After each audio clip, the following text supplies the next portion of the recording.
Vous aimez le classique? Bah, j'aime pas toujours le classique, mais ça j'aime bien. Vous savez, vous connaissez la collection. Vous êtes fan d'André Rieu. Dites-le. André, cette idole. Attention, André Rieu, le roi de la valse.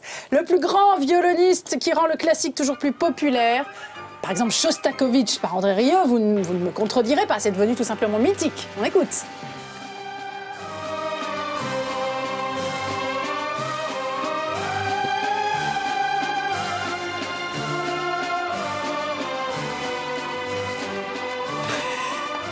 Moi, je veux la même robe que la dame à droite. Exactement. Exactement. Non, mais André Rieu, voilà, qui vient donc d'entamer sa tournée en France. On était donc à Lille hier soir. Vous voyez ces images. André Rieu, c'est l'histoire d'un petit garçon qui, à 5 ans, ce que son père met à la musique classique et au violon, notamment. Lui, il choisit le violon. Il a fait du piano, il a fait plein d'instruments. Il choisit le violon.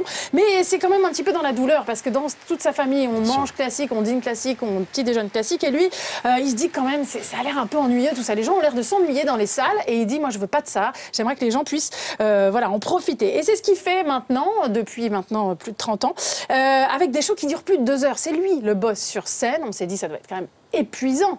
Pas forcément. Écoutez-le au micro de Valériane Porcher. Ah non, pas du tout. Ça donne tellement d'énergie et le public à Lille, c'était fantastique ce soir, vraiment. Alors, tellement chaleureux. Alors, j'ai besoin beaucoup de vin rouge pour descendre. Ouais. On se calme quand même. Ouais, modération, André, le vin rouge. En gros, discours un peu deuxième degré. Toujours deuxième degré. Humour, quoi. Voilà, humour. Ça, c'est aussi ce qui caractérise André Rieu. C'est sa marque de fabrique. Exactement. Yeah. Mais c'est ce qui aide aussi à faire. Vous voyez ce monsieur qui baille en pleine sur scène, évidemment, avec la complicité d'André Rieu. Il y a même des gens, parfois, qui arrivent avec des marteaux gonflables pour taper sur la tête des musiciens qui font des fausses notes. Il fait chanter la salle. Il fait des concours. Il organise des concours de chant dans la salle. Bref, il a toujours cet humour-là. Et puis, surtout, il joue pas que du classique. Ça aussi, ça amuse beaucoup les gens. Écoutez, par exemple, ce qu'il a repris hier, un titre de variété que vous allez forcément reconnaître. Écoutez un petit peu. Vous allez entendre.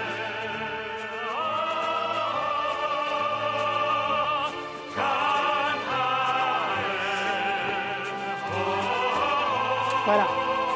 Je sais pas vous, mais voilà, les Gypsy Kings, quand même, sur scène. On peut préférer le classique quand même aux Gypsy Kings. On a le droit, évidemment qu'on a le droit. On peut choisir. En tout cas, à la fin, les gens sont debout. Et tout cet engouement, évidemment, ça le touche beaucoup. Oui, ça me touche naturellement parce que chaque soir que je suis sur scène avec mon orchestre comme ça me touche que j'ai raison, qu'il faut jouer avec son cœur. Voilà, pour la séquence émotion, séquence porte-monnaie maintenant, c'est une vraie multinationale, André Rieu. Voilà, il a vraiment construit un empire, André Rieu. Voilà, il y a des dizaines et des dizaines de musiciens, il jongle entre ses concerts, ses enregistrements. Il se fait rare d'ailleurs en interview, hein. Il veut vraiment mettre ses shows en avant et on a eu la chance de le rencontrer parce que voilà, il met ses shows en avant, les décors, les costumes. Là, c'est sur le thème d'un amour à Venise, son dernier album. Donc, vous voyez, voilà, il nous emmène à Venise. En tout cas, il est ce soir. Il est ce soir à Orléans, demain à Épernay, vendredi à Amnéville, samedi à Strasbourg et le 12 novembre au Zénith de Paris. Voilà, ce sera donc en novembre. Vous voyez un petit peu le show. On y sera, on y sera. Ronald. Mais tout à fait. Merci beaucoup, Candice.